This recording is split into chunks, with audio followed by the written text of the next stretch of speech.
So we bought this truck new in 2016, and it's been a good truck. It's been serving its purpose out here, and been taking care of us, hauling water, getting hay, towing that trailer with two of those totes on it, back and forth from town. And yeah, it's been a good truck. But these rough roads and all that weight are kind of having to, taking a toll on the truck. And so we, a couple of weeks ago, got a little upgrade. So 2 weeks ago, we got a new truck. Just a bit of an upgrade. So it is a 2014 Ram 3500 dually long bed. So we can actually haul a full tote in the back of this truck without any issues now. And yeah, picked this up from my parents who were full-time RVers, and they are now settled in a place, and so they don't need to tow their big fifth wheel around anymore, and so they downsized into something that made a little more sense for them. And this truck's going to be great for the ranch. We can haul lots of hay, tow pretty much wherever we want, and like I said, we can haul a full tote in the back of the truck, not even have to deal with a trailer.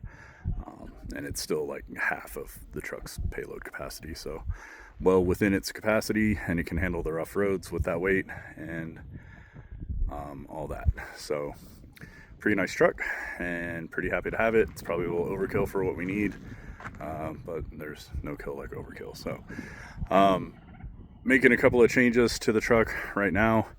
Driving down the roads, we've got 12 miles of dirt road, 8 of it being county maintained gravel road, and as you can see, the fenders stick out quite a bit beyond the front wheels. Right now that front wheel's turned all the way, but even when it's straight, that wheel's pretty much even with the fender, and it kind of throws a lot of rocks and mud and such up, and hits these dually bed flares. So right now, one of the first little modifications I'm doing is putting some mud flaps on it. So these are the mud flaps I picked up. They're about 12 inches wide at the base and about 36 inches tall total. And yeah, just putting them on there, and I'll show you how the first one looks. So here's the first one mostly installed. I got one more screw that I need to put in, but as you can see, these stick out past the wheel wells a little bit. That'll help keep a lot of the rocks and mud from flying towards the back and hitting these fenders, as well as the truck has these nice Amp Research pop-out steps, and they just get full of mud without any kind of front mud flap. The mud just kicks back off that front tire and pretty much lands up on that step that's all tucked up under the truck right now. So this is pretty much how they're going to go. I slotted them a little bit so we can adjust in and out, but the only thing I need to do is attach that little piece here and get it secured back there. So there's this big rib in the factory wheel well that I couldn't really figure out a good way to wrap around or deal with. So I just cut the mud flap to kind of go around it. And then when I get a screw on that inner side, you can see it kind of pulls everything straight. So that should be good. We'll kind of test them out and might have to adjust them in or out a little bit. Probably not out, but maybe adjust them in a little bit to do what we need them to do. That's pretty much what I'm doing right now. I'm going to pull this one off, and that uses all the factory.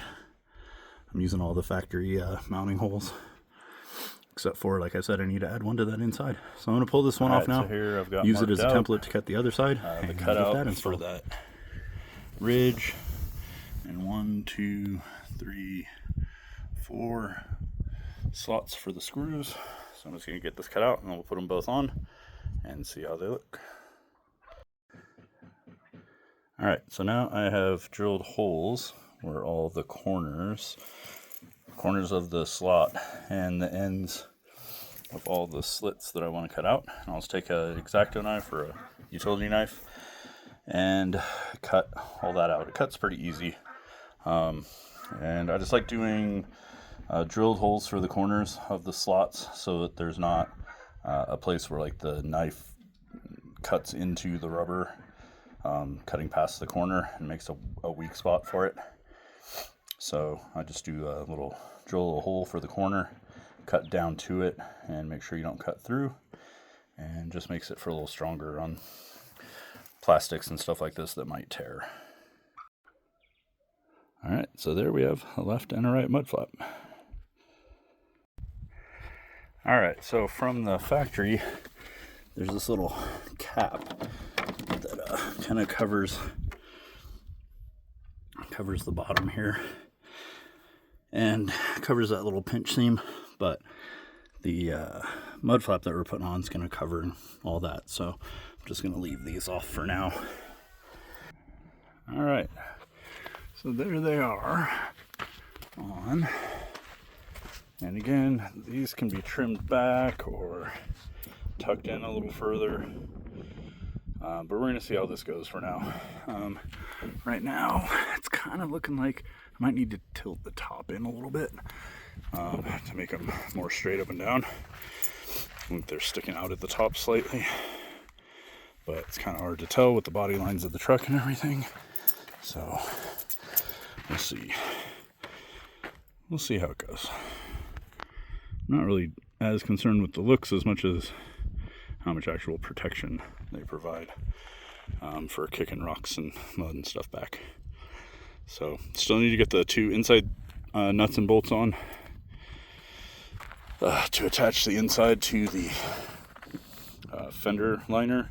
That's why they're kind of angled out right now, because that little bump inside kind of pushes it out, and the pinch seam on the body of the truck kind of pushes it out too. So as soon as I get that bolted up, it'll kind of wrap around the body seam, and it should even it out a lot more.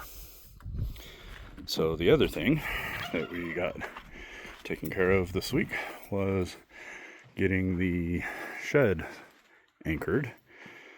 So it's screwed to this foundation, but the foundation's just sitting on those concrete blocks. And really strong winds, and these are basically made out of beer can thick material. So we get pretty strong winds here from time to time. So there are anchors and ratchet straps holding down. So those are some earth anchors. And here, actually, I can show you what those look like. So these are the anchors that are driven in. They're about 2 feet deep. They got this long cable on them. You drive these into the ground. There's a pole or a rod that it comes with that goes around this, and you drive them into the ground.